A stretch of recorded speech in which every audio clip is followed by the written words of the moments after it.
Quem lavra a sua terra terá comida com fartura, mas quem persegue fantasias se fartará de miséria. Provérbios 28:19. Que texto precioso, né? Quem trabalha, colhe. Quem não trabalha, não colhe. Então tem muita gente hoje que prefere colher sem trabalhar. Isso não existe, isso não tem a menor condição. Pode até acontecer por um tempo, você achar um dinheiro, um método mais fácil, mas na realidade não é isso que a palavra está dizendo, né? Trabalhe, você vai se alegrar com os seus frutos. Este é o programa Reavivados por Sua Palavra, aqui da TV Novo Tempo, e eu tenho imenso prazer em cumprimentar você hoje, de manhã, tarde, noite, não sei que horas que você está assistindo, mas aqueles que assistem pela TV, às 6 da manhã, nosso abraço, e a gente sabe quão importante é abrir a palavra logo cedo, acordar, arrumar a cama, estudar a palavra e ser Jesus para as pessoas. É o nosso incentivo para você, um capítulo novo todos os dias aqui conosco, tá bem? Começando bem o dia com a palavra no coração. Um abraço para você que está no NT Play, um abraço também para você que está no YouTube. Nós temos ali uma galera, como se diz aí, grande, né? Grande, pessoas que pedem orações, pessoas que estão aí vibrando com a palavra de Deus. Temos aqui a Maria do Rosário Cardoso de Brito Silva. Bom dia, que bênção este programa, tenho aprendido muito, não perco nem um dia, olha que beleza. Um grande abraço para você, para a Cleusa Menegon também, que mensagens boas estão aqui mandando, muito grato. Se você não se inscreveu ainda em nosso canal, aqui está a linha para você poder copiar e acessar lá no youtube.com/reavivados por sua palavra NT, tudo junto, Reavivados por sua palavra NT. Você vai lá, se inscreve, dá o seu like e compartilha o programa também, que é muito importante. Você que é Anjo da Esperança, que é nosso parceiro, nossa parceira, queremos te agradecer muito, queremos agradecer você muito por essa parceria de pregar o Evangelho em português e espanhol em todo o mundo, através do rádio, da TV, das mídias sociais especialmente, não? E dos cursos bíblicos. E falando nisso, eu retorno aqui a oferecer a você este maravilhoso curso bíblico. Você recebe na sua casa, no seu escritório, como você quiser, Ensinos de Jesus, maravilhoso, 18 temas pensados das Escrituras.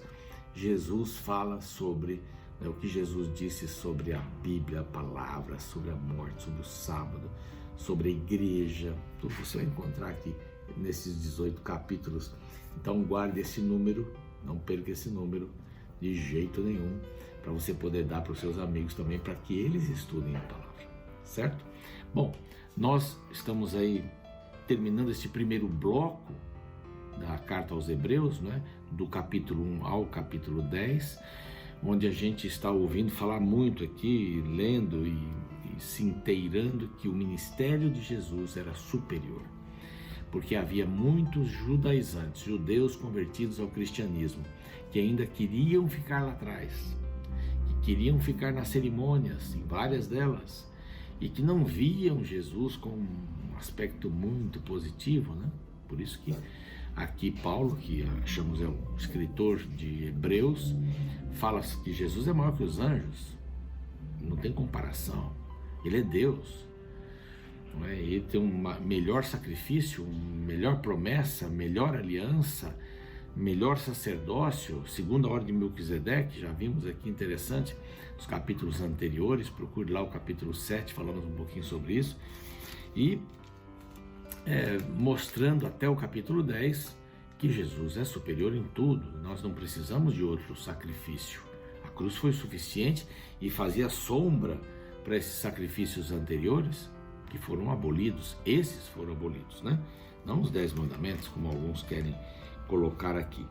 E no capítulo 9 vamos falar um pouquinho sobre os ritos, ofertas, sacrifícios mosaicos, falar um pouquinho sobre o santuário. Então, logo após o intervalo, a gente volta com o capítulo 9.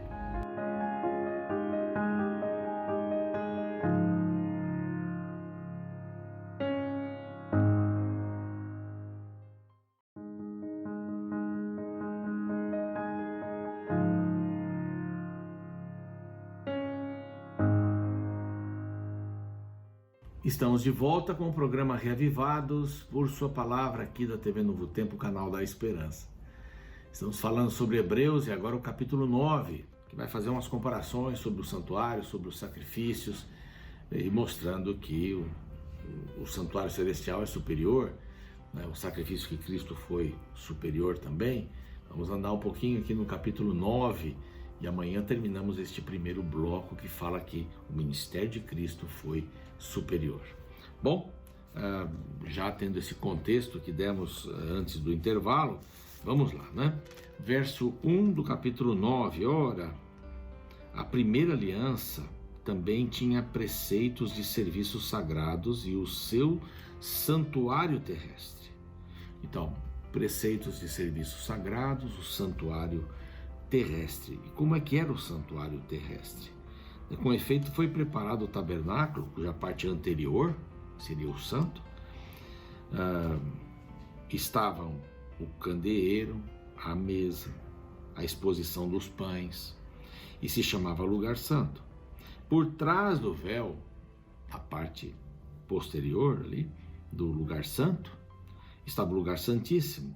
Se encontrava um tabernáculo que se chama lugar santo dos santos, o qual pertencia a um altar de ouro para incenso, a arca da aliança totalmente coberta de ouro, no qual estava uma urna de ouro contendo o maná, contendo o bordão, não é? O cajado de Arão que floresceu e as tábuas dos 10 mandamentos. Isso é o que havia dentro desta arca, dentro do lugar santíssimo, e sobre ela 2 querubins, os querubins da glória, com a sua sombra cobriam o propiciatório. Dessas coisas, todavia, não falaremos agora pormenorizadamente. Não é intenção detalhar, só para a gente ter uma ideia aqui, não é intenção detalhar o que havia no santuário. Não é? Por quê?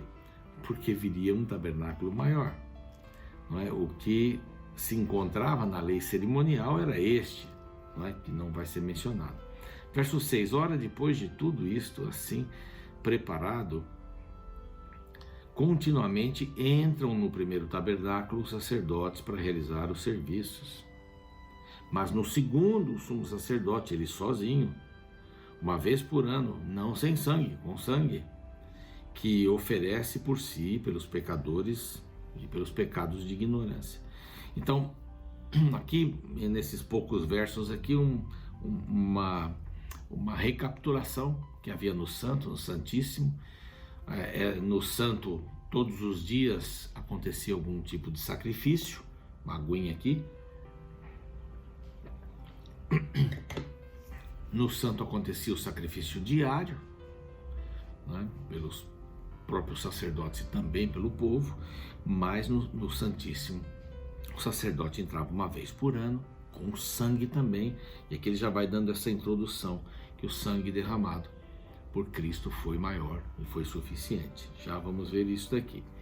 Bom, isso tudo era temporário, era o primeiro santuário, o primeiro tabernáculo. Isso era oferecido pelos sacerdotes, com dons e sacrifícios, como já foi mencionado. O verso 10, os quais não passam de ordenanças da carne. Sim?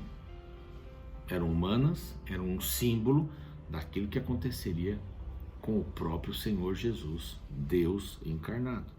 Os quais não passam de ordenanças da carne, baseadas somente em comida, bebida e diversas abluções impostas até o tempo oportuno da reforma. Quando é que foi reformado? Quando Jesus veio. Estou repetindo muito isso. As cerimônias, não. Cerimônias foram abolidas na cruz. Isso foi abolido na cruz. Não a lei dos 10 mandamentos. Inclusive o sábado tem que ver com a criação, não tem que ver com as cerimônias. Havia sábados das cerimônias. Estes foram abolidos. Eram festas, né? Então, a lei que mudou não foi... Desculpe. A lei que mudou não foi essa lei da salvação. Ela teve uma continuidade, chega em Cristo. Essa lei nova, não é? A nova maneira. A nova maneira né, a nova aliança em Cristo Jesus. Isso sim, não é? Um tempo oportuno foi o tempo da morte de Cristo. Bom, agora o santuário celestial é superior. Nós vimos aqui, nessa primeira parte do capítulo 9, que o santuário terrestre aparece, mas o santuário continua superior, o santuário celeste. O sacrifício de Cristo foi maior e foi suficiente. Quando, porém, veio Cristo, verso 11, como sumo sacerdote dos bens já realizados mediante o maior e mais perfeito tabernáculo, não feito por mãos humanas, quer dizer, não desta criação, ou celestial, ele é eficaz para tratar o problema do pecado uma vez por todas.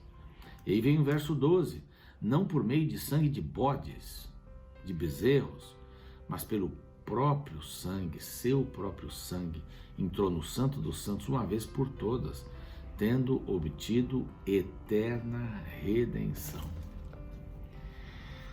No livro de Daniel, nós encontramos essa sequência. Se você quiser saber 8, 9, 10, o capítulo, para que você possa dar uma estudadinha e ver o que Cristo fez no santuário celestial, quando ele entra, inclusive é a profecia das 2.300 tardes e manhãs.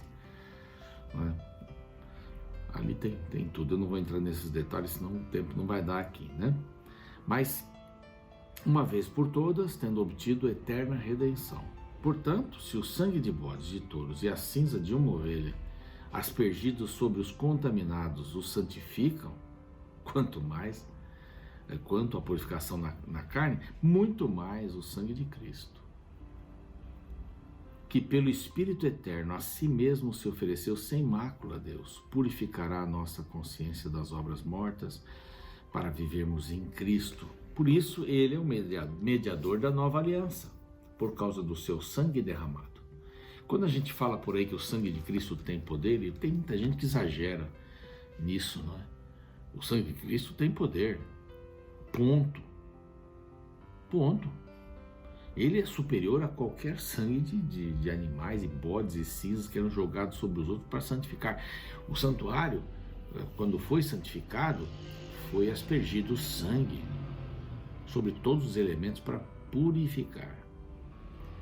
Cristo derramou na cruz do Calvário o seu sangue precioso e o apresenta neste santuário celestial, para de uma vez por todas purificar todo aquele, toda aquela que quiser ser purificado.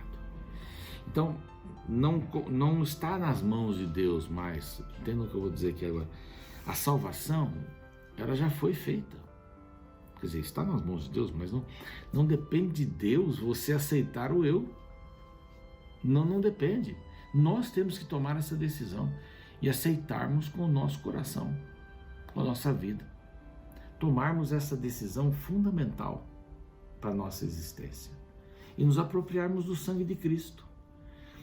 Nós não, mas aquele povo ia lá para o santuário, para o tabernáculo, esperando o animal ser morto, para que o sangue pudesse, simbolicamente, aspergido, perdoar os pecados das pessoas. Mas o sangue de Cristo faz isso de uma maneira extraordinária e definitiva, diz aqui. Se aquele sangue podia purificar, imagine o sangue de Cristo, que é maior, é mediador de uma nova aliança. Aqui diz, porque onde há testamento é necessário que intervenha, que tenha a morte de alguém, né? Para que esse testamento tenha valor. Jesus morreu e esse testamento tem valor, esta aliança tem valor. Porque, verso 18, pelo que nem a primeira aliança foi sancionada sem sangue, tudo tinha que ver sangue. E olha o verso aqui 22, com efeito, quase todas as coisas segundo a lei se purificam com sangue, e sem derramamento de sangue não há remissão. Então, ninguém poderia tomar o lugar do pecador se não fosse Deus, o único ser sem pecado. O cordeiro era um símbolo, por quê? Porque o cordeiro não tinha pecado. O cordeiro era um animal, era um símbolo apenas. símbolo de que ele não pecou, mas eu transferia meus pecados para ele e derramava o sangue. Esse é o objetivo.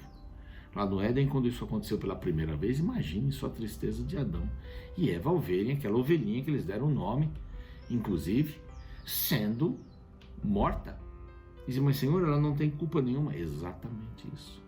Esse sangue que ela vai derramar é importantíssimo, porque sem sangue, sem derramamento de sangue, não tem remissão. Parece um negócio meio estranho, né? Derramar sangue, tem que derramar sangue, não tem... Não, é a morte. A morte veio o sangue. Então, o sangue é o símbolo de que não há mais vida. Entrou um cisquinho aqui. Não há mais vida. Foi derramado porque foi transferida a oportunidade de perdão para aquela pessoa. E quando Cristo fez isso na cruz do Calvário, ele transferiu para mim a possibilidade de perdão. Eu tenho que aceitar ou não. O sacrifício de Cristo é para sempre, então, diz aqui. Olha o verso 24. Porque Cristo não entrou em santuário feito por mãos, figura do verdadeiro, porém no céu, no mesmo céu, para comparecer agora por nós diante de Deus. Ele fez isso uma vez por todas para aniquilar pelo sacrifício de si mesmo o pecado. Final do verso 26.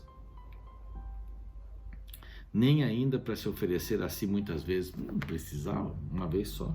Mas aqui diz assim, porque Cristo não entrou em santuário feito por nós, entrou no santuário celeste. E é desse santuário que nós recebemos esse perdão, perdão maravilhoso, perdão incondicional. Só eu tenho que aceitar, só isso. A única coisa é que eu tenho que aceitar esse perdão de Deus, só tenho que aceitar. No verso 27, então terminando aqui, e assim, como aos homens está ordenado morrerem uma só vez, vindo depois do juízo, a gente morre, então, lembram-se lá de antes, certamente morrerás, vai morrer, certamente morrerás. E morrendo, uma só vez, vem o juízo.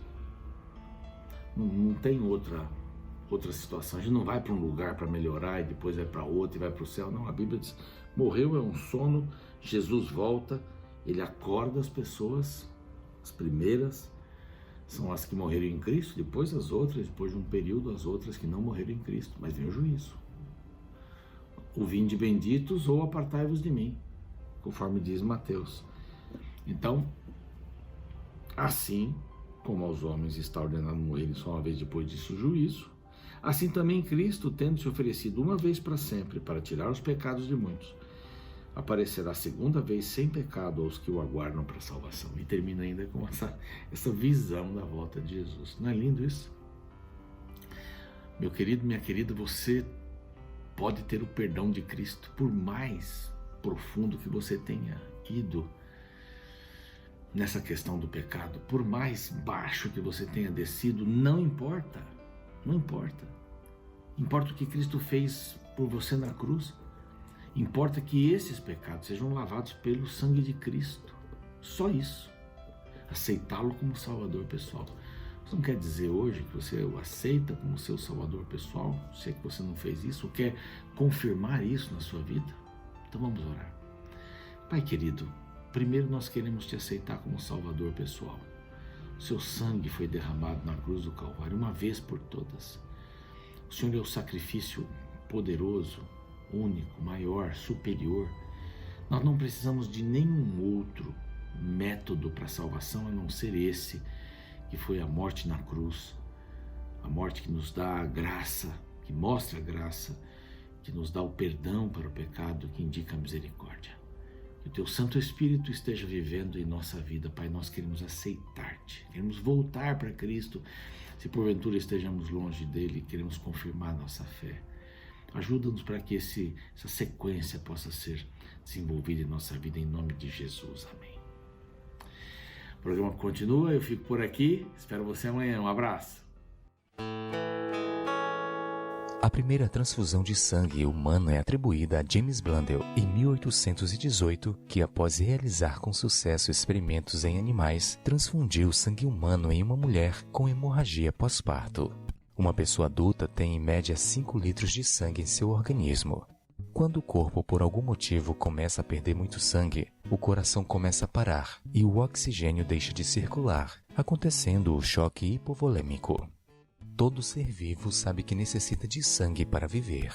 E justamente com esta associação entre o sangue e a vida, é que a Bíblia menciona cerca de 700 vezes a expressão sangue. Inclusive nos rituais de perdão de pecados, o sangue era parte importante.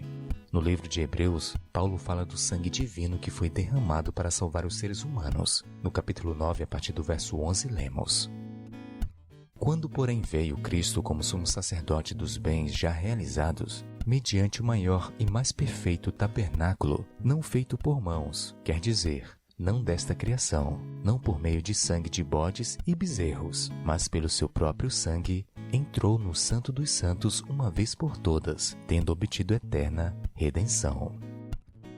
Interessante que no início da história da transfusão de sangue, como por exemplo em 1667 em Paris, realizado por Jean-Baptiste Denis, o sangue de animais foram colocados em seres humanos, levando consequentemente à morte dos receptores. Com o avanço da medicina, é que se descobriu que sangue de animais não podia salvar vidas humanas.